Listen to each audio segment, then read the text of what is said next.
Mitra Majuda Wijaya Manggala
ఆత్మవుగా నువ్వు ప్రత్యక్షమైన తండ్రి, నీ ప్రత్యక్ష నిమిత్తమై నీకు అనేక స్తోత్రములు. ఇప్పుడు నిన్ను ఆరాధించు కృపా సమయము దయచేసినందుకు వందనములు. దూతలు పరలోక పరిశుద్ధులు నిన్ను స్తుతించినప్పటికీ మా స్థుతులు కూడా కోరుకొంచు నీకు అనేక స్థుతులు. నీవు కలిగి చేసిన సమస్త సృష్టిని బట్టి నీకు ఘనత కలుగుచున్నది. సృష్టి అందుబాటు మేము నీకు నమస్కరించుచున్నాము. ఆరాధన పడిన నీకు కీర్తి కలిగినట్లు ఇక్కడ విషయంని దీవించుమని ప్రభు ద్వారా వేడుకొనుచున్నాము. ఆమేన్. ప్రియులారా, ప్రభునందు ప్రియులారా, మనం అతి పరిశుద్ధులైన దేవుని సంధికి వచ్చినప్పుడు పూర్తిగా సర్వతంలో పరవశింపకపోవడము, మన పాప స్థితిని ఒప్పుకొని క్షమాపణ పొందడం మనకెంతో మేలు. మనము పాపము లేని వారమని చెప్పుకొని నడలా, మళ్ళా సత్యం ఉండదు. మన పాపమును మనం ఒప్పుకొని నడలా, ఆయన నామధానికి పొందులు కనుక ఆయన మన పాపమును క్షమించి సమస్త దుర్నీతులను పవిత్రులుగా చేయను. మనము పాపము చేయలేదని చెప్పుకొని నడలా, ఆయన వచ్చేవారు మోదము. ఆయన వాక్యం మనలో ఉండదు. తన గమనకు పరిహారం అందినవాడు, తన పాపమునకు ప్రాయశ్చిత్తం పొందినవాడు ధన్యుడు. యెహోవా చేత నిర్దోషించబడినవాడు, ఆత్మలో కపటం లేనివాడు ధన్యుడు. ఆమేన్. మన పాపను ఒప్పుకుందు మాత్రం నాతో కలిసిపోయిన పరిశుద్ధుడు అయినా ఓ దేవా, మేము మా జన్మ బట్టి నైజమును బట్టి పాపలమైన, తలంపులను బట్టి చూపును బట్టి పాపలమైన, వింటను బట్టి మాటను బట్టి పాపలమైన, ప్రవర్తన బట్టి క్రియలను బట్టి పాపలమైన, నీ కృపను పొందుటకు మేము అయోగ్యులము. మమ్మును క్షమించుమని నీ కుమారుని ప్రముఖముగా వేడుకొనుచున్నాము. ఆమేన్. ప్రియులారా, తన అపరిమితమైన ప్రేమను బట్టి విశ్వాసమైన పాపములు క్షమించుచున్నాడు. శిక్షించకు ఇష్టపడడు, మన పాపముల జ్ఞాపకము చేసుకొనడు. అట్టి తండ్రితో స్తుతించెదము. తండ్రి, నీవు పరిశుద్ధుడివై ఇన్నందున పాపులను అసహించుకోవలసినది గాని అట్లు చేయక చేరదీసి క్షమించున్నావు గనుక నీకు అనేక వందనములు. ఆమేన్. అందరూ విశ్వాస ప్రమాణం చెప్పండి. దేవుడు ఆద్యంతము లేని దేవుడని నేను నమ్ముచున్నాను. ఆయన ప్రేమ, న్యాయము, పరిశుద్ధత, శక్తి, జ్ఞానము, జీవము, స్వతంత్రత, స్వాభావికత్వము ఈ మొదలైన శుభలక్షణాలతో నిత్యము మహా తేజోమయంగా ప్రకాశించాడని నమ్ముచున్నాను. యేసుక్రీస్తు ప్రభు రూపమునకు మనుష్యుడిగాను, అనాది స్థితిని బట్టి దేవుడుగాను, సంచరించుచు దివ్యబోధల మూలముగాను, అద్భుతముగు ఉపకారముల మూలముగాను, నా పాపములు, నా వ్యాధులు, నా శిక్షలు తన సింహాలపై వేసుకొని మరణమౌట మూలముగాను, ఆయన సమాధిలో నుండి మూడవ నాడు వెలుపలికి వచ్చి పరలోకమునకు వెళ్ళుట మూలముగాను, తన నిజ దేవస్థితిని ప్రేమను వెల్లడించాడని నమ్ముచున్నాను.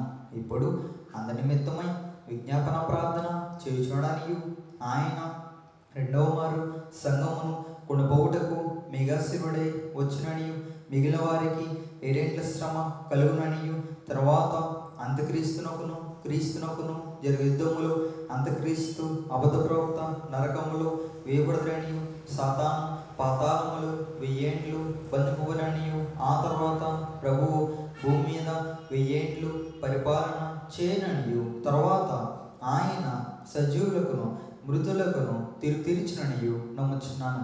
క్రీస్తు ప్రభు పాతాళములోని సాతానును విడిపింపగా అతడు భూమి మీదకు వచ్చి గోగు మాగోగు అనే పేర్లు గల సైన్యాలను ఏర్పరచుకుననియు, అతడు దేవునితో యుద్ధము చేసి ఓడిపోవుననియు, క్రీస్తు అతనిని నరకములో పడవేయననియు నమ్ముచున్నాను. అటు తర్వాత ఆయన అందరికును తీర్పు విధించనియు, అవిశ్వాసులను నరకములోనికి పంపేయననియు నమ్ముచున్నాను. అటు తర్వాత ఆయన అందరికును తీర్పు విధించనియు, అవిశ్వాసంలోనికి నరకంలోనికి పంపేయననియు నమ్ముచున్నాను. తుదకు భూమి మీద ఉన్న పరిశుద్ధులందరూ ఏకసంగముగా నునుట వలన భూమి పరలోకంలో ఒక భాగముననియు, క్రీస్తు ప్రభు పరలోకములోను భూలోకములోను ఉండుననియు నమ్ముచున్నాను. నేను పరిశుద్ధాత్మను నమ్ముచున్నాను.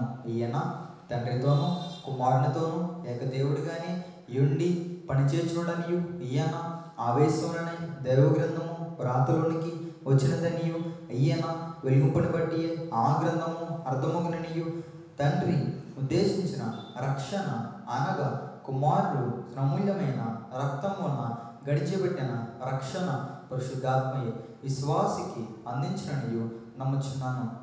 తండ్రి కుమారులతో పాటు ఈయన కూడా సమానంగా ఆరాధన నొందదగు దేవుడనియు నమ్ముచున్నాను. పరిశుద్ధుల సహవాసమును పునరుద్ధానమును జీవమును గలవని నమ్ముచున్నాను. ఆమేన్. అందరికీ మరణాత. పరిశుద్ధ గ్రంథములో నుండి వాక్యం చదువుకుందాం. నిర్గమాకాండము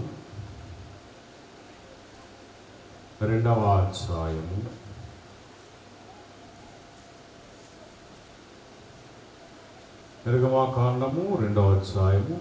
3వ వచనం 1 చదువుకుందాం. తరువాత ఆమె వాణ్ణి దాచలేక వాని కొరకు ఒక జమ్ము పెట్టె తీసుకొని దానికి జిగటమును కీలును పూసి అందులో ఆ పిల్లవాడిని పెట్టి ఏటి ఒడ్డున జమ్ములో ఉంచగా ప్రార్థన చేసుకున్నా.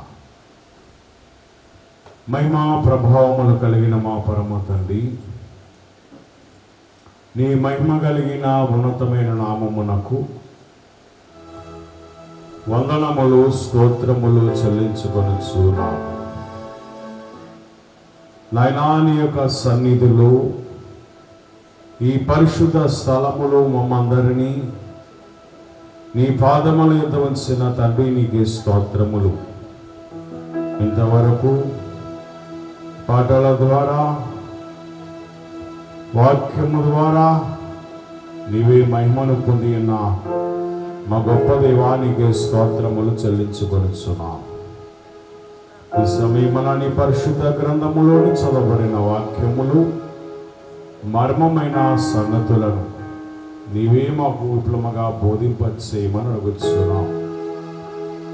నీ వాక్యమే నన్ను బ్రతికించును, నీ వాక్యమే నన్ను నడిపించుచు ఉన్నది గనుక, నీ వాక్యమే నా త్రోవకు వెలుగై ఉన్నది గనుక వెలుగైన వాక్యము నేను వినుచుండగా నాయనా, నా హృదయమును నీవే తెరచి నీవే మహిమను పొందమని వాక్యముతో నాయనా నీవే మమ్మల్ని నింపమని మా హృదయములను నింపి హృదయము తెరిచిన తండ్రి, మా అందరి హృదయము నీవే తెరిచి మేలు కలగచేయమని వాక్యమైన యేసునాన వేడుకొనుచున్నాము తండ్రి. మోషే వలెనే దేవుని మోకా ముఖిగా జోడోరో, మోషే వలెనే దేవుని మోకా ముఖిగా జోడోరో వారు మోషే వలెనే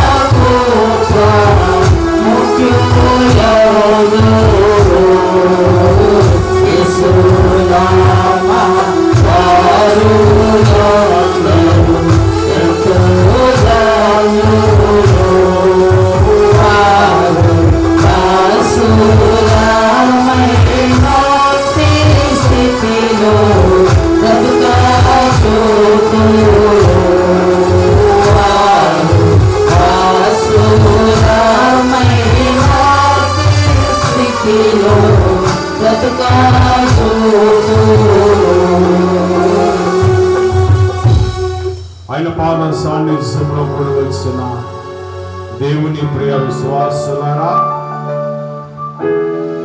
యేసు నామములో ఆశీర్వాదముతో ఆయన నామ ఘనత మనందరి మీద కుమరింపబడును గాక.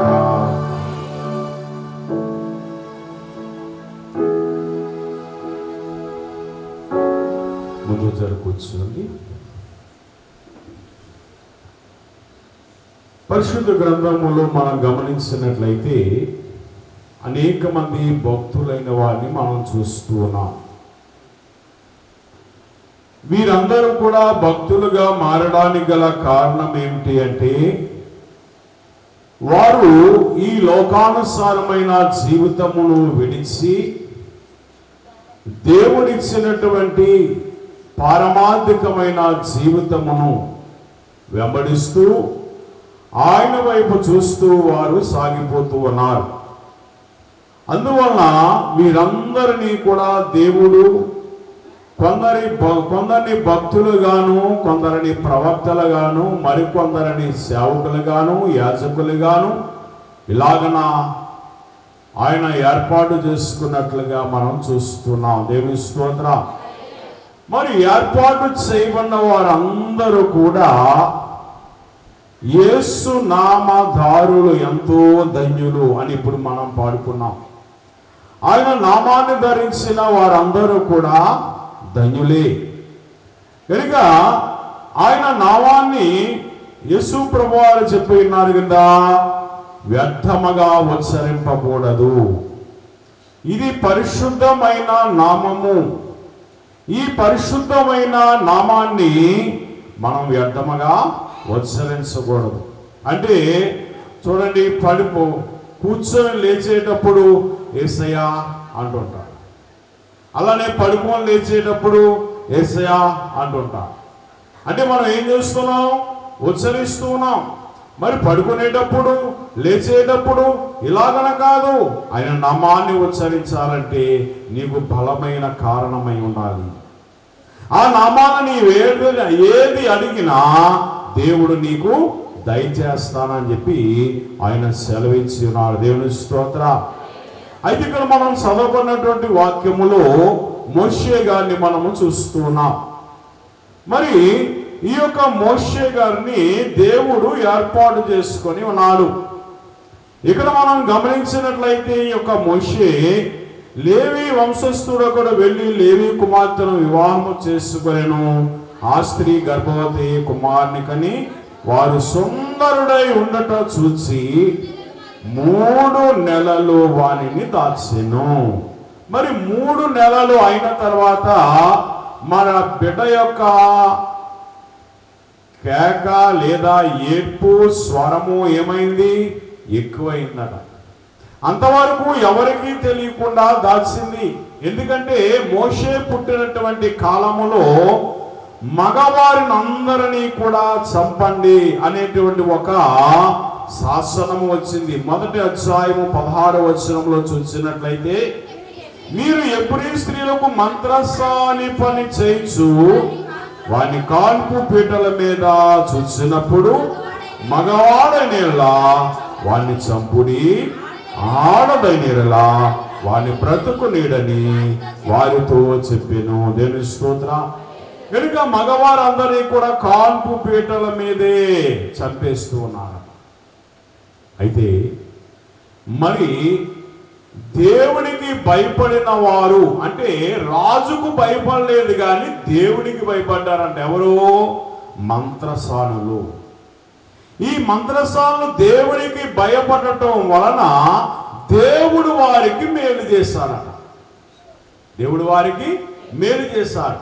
అలానే దేవుని విశ్వాసులారా, మరి మనము కూడా దేవునికి భయపడినట్లయితే మనకి కూడా దేవుడు మేలు చేస్తారట. మనకు కూడా దేవుడు మేలు చేస్తాడు. మరి ఈ యొక్క మంత్రసానులకు దేవుడు చేసినటువంటి మేలేమిటి అని మనం గమనించినట్లయితే 21వ వచనం చదవండి. ఆ మంత్రసానులు దేవునికి భయపడునందున ఆయన వారికి వంశాభివృద్ధి కలుగజేసెను. దేవుని స్తోత్రం.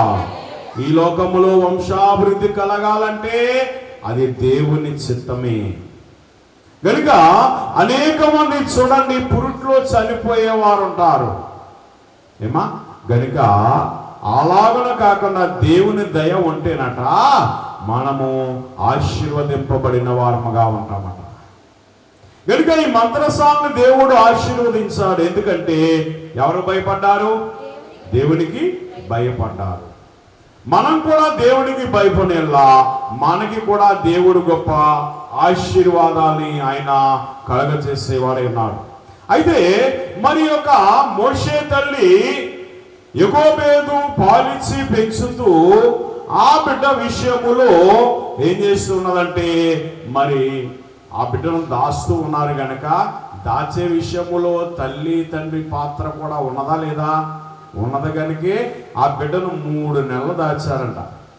ఇప్పుడు ఆ బిడ్డను దాచలేక జమ్ము పెట్టె ఒక తీసుకొని దానికి జిగట మన్నును కీలును పూసి అందులో పిల్లవాడిని పెట్టి ఏటు ఒడ్డున జమ్ములో దాన్ని ఉంచగా, మరి ఈ యొక్క తల్లి పాలిచ్చేటువంటి సమయములో అలానే నిద్రపుచ్చేటువంటి సమయములో చాలా మంది తల్లైన వారు ఏం చేస్తూ ఉంటారు?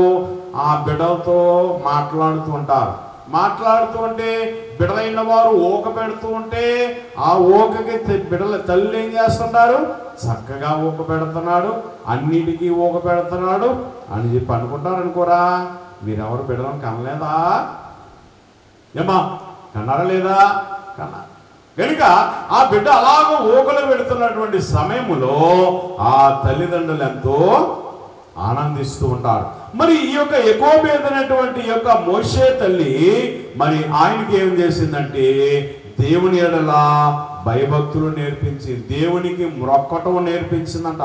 దేవుని గురించి చెప్పడం నేర్పించిందంట. ఇదిగో మన దేవుడు ఎంత గొప్పవాడు ఇలాగనా అని చెప్పి అన్ని విషయములలో కూడా దేవుణ్ణి ఎత్తి చూపించేదట. అలానే దేవుని విశ్వాసులారా, మరి మరొక తల్లిని మనం గమనించినట్లయితే అన్నాను చూస్తున్నాం. మరి అన్నా కూడా ఏం చేసింది? దేవుని దయలో ఆ బిడ్డను పెంచిందంట.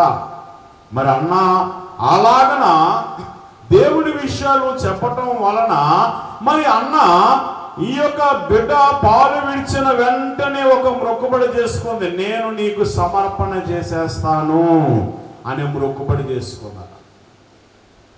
అలాగే మొక్కుబడి చేసుకోవటం వల్ల మరి ఇప్పుడు చిన్నతనము నుండి మరి బిడ్డకి ఏమి నేర్పించిందంటే అన్న దేవుని ఎడల దేవుని యొక్క తలంపులు, దేవుని యొక్క వాక్యము, ఆ బిడ్డను ఒళ్ళో పెట్టుకొని ఈమె పాటలు పాడుతూ ఉండగా ఆ పాటలకి బిడ్డ ఎంతో ఆనందిస్తూ ఉన్నాడంట. అంటే ఏ పాటలు పాడినా దేవుని పాటలే, మాట చెప్పినా దేవుని మాటే.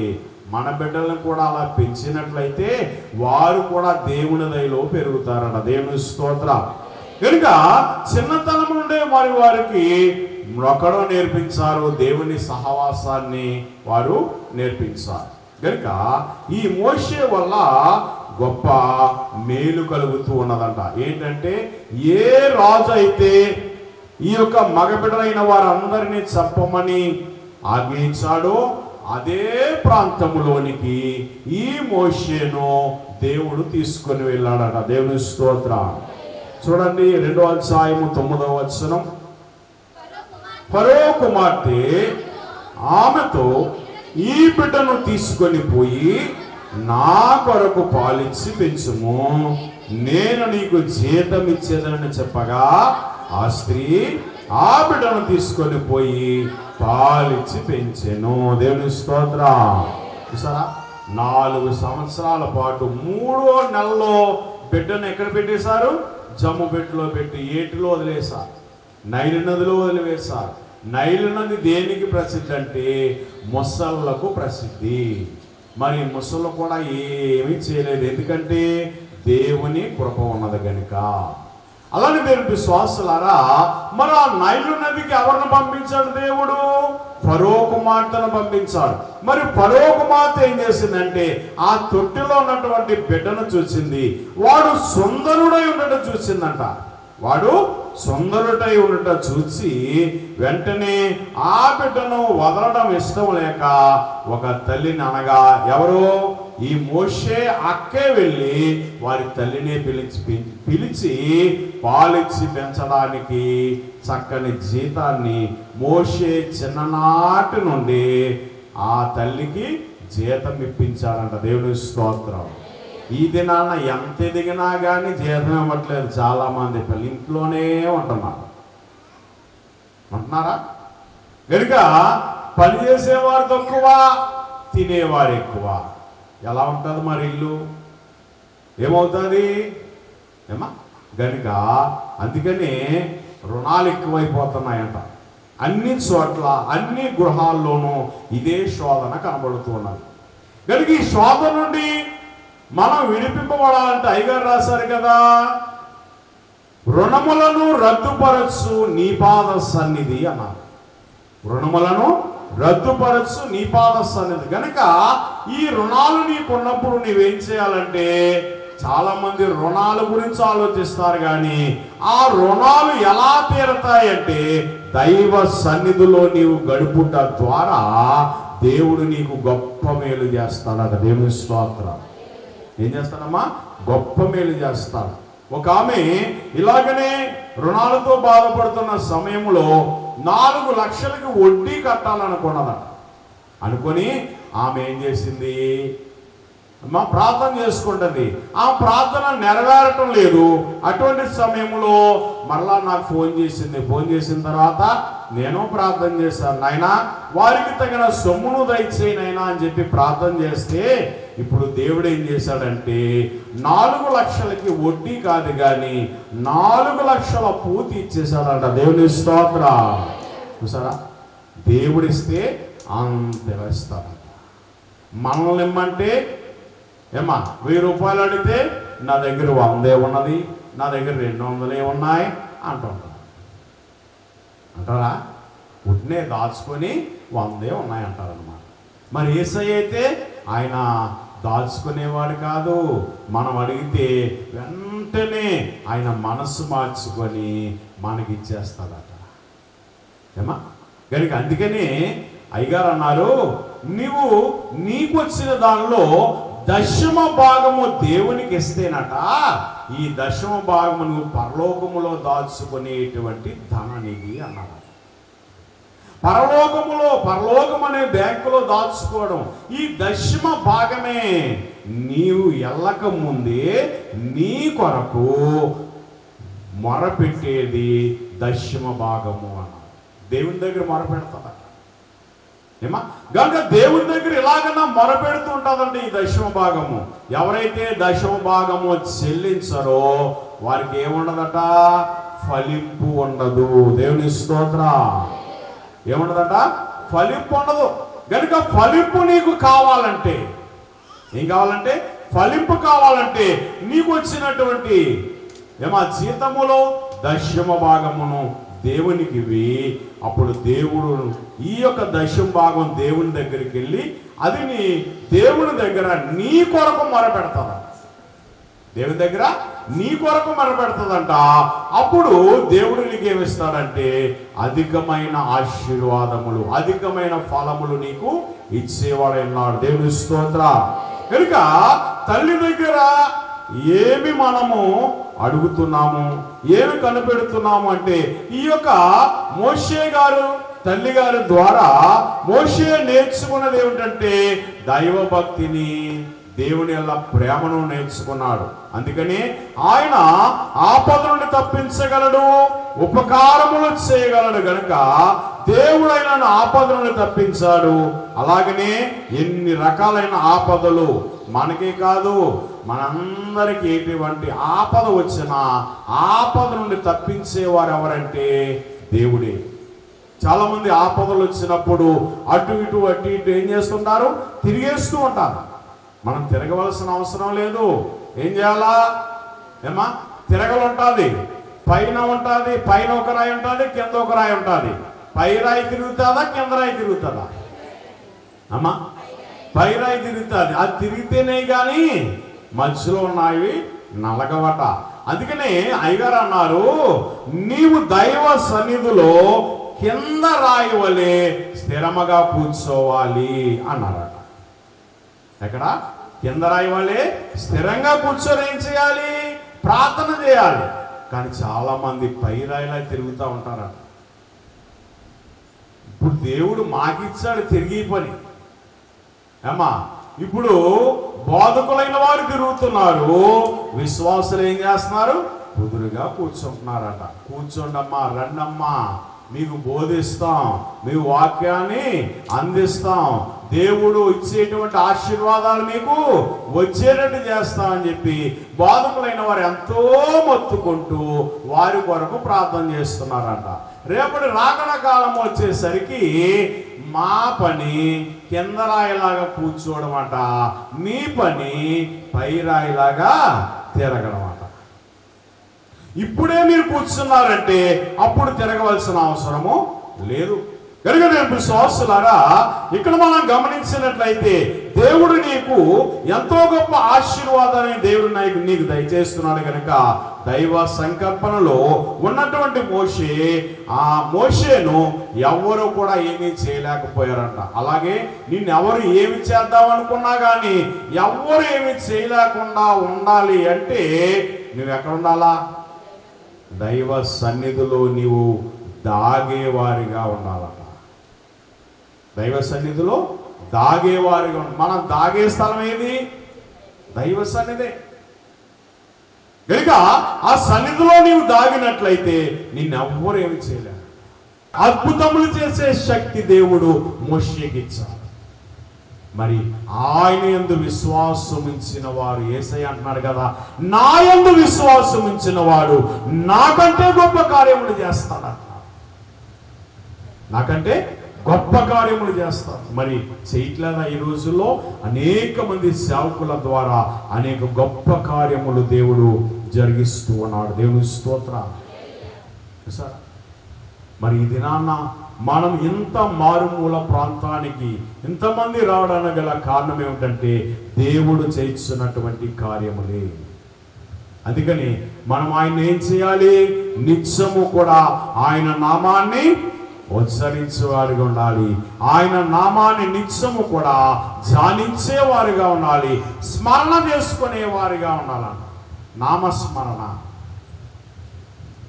ఈ నామస్మరణ చేయటం వలన అయ్యగారు అంటున్నారు కూడా, ఏది పోదు ఏది రాదు అని. ఏదైనా పోతుందట, ఏదైనా వస్తుందట. తెలుగు క్రైస్తవ కీర్తన 66వ కీర్తన మీరు ప్రతిరోజు పాడుకోండి. చక్కని ఆశీర్వాదాలు దేవుడు ఇస్తారు.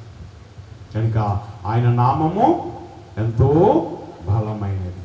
అన్ని నామముల కన్నా పై నామము యేసుని నామము. ఎన్ని తరములకైనా గణపరచబడిన యేసు నామము.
నీవు ఆయన పరిశుద్ధ స్థలములోనికి వెళ్ళి నువ్వు ఉచ్చరిస్తూ ఆయన్ని సేవించినట్లయితే తప్పనిసరిగా నీవు దేవుడు గొప్ప ఆశీర్వాదమును ఆయన నీకు కలగ చేసేవాడైనా. కనుక ఆయన సన్నిధిలో ఉంటే ఎటువంటి దుర్మార్గులనైనా కానీ దేవుడు మార్చేవాడై ఉన్నాడంట.